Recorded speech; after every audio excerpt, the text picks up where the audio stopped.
శ్రీమాత్రే నమః. ఈరోజు 44వ శ్లోకం. అంతకంటే ముందు ఒకసారి 43వ శ్లోకాన్ని చెప్పుకుందాం.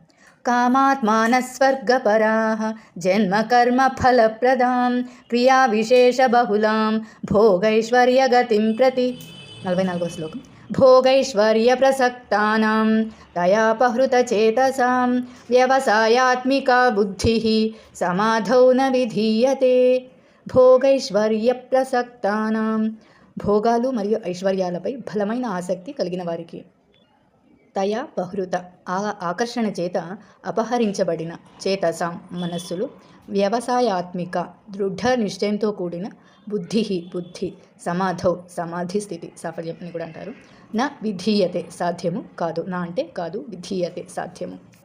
భోగాలు మరియు ఐశ్వర్యాలపై బలమైన ఆసక్తి కలిగిన వారి మనస్సులు ఆ ఆకర్షణ చేత అపహరింపబడతాయి. అటువంటి వారికి దృఢ నిశ్చయంతో కూడిన బుద్ధి సమాధి స్థితిలో ఏర్పడదు. అంటే భోగాసక్తి అనేది మనస్సు చంచలంగా మారుస్తుంది. ఐశ్వర్యాసక్తి అనేది ఆధ్యాత్మిక ఏకాగ్రతను తగ్గిస్తుంది.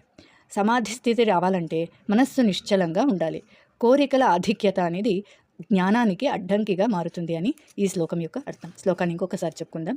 భోగైశ్వర్య ప్రసక్తానాం దయాపహృత చేతసాం వ్యవసాయాత్మిక బుద్ధి సమాధౌ న విధీయతే. 45వ శ్లోకాన్ని రేపు చెప్పుకుందాం.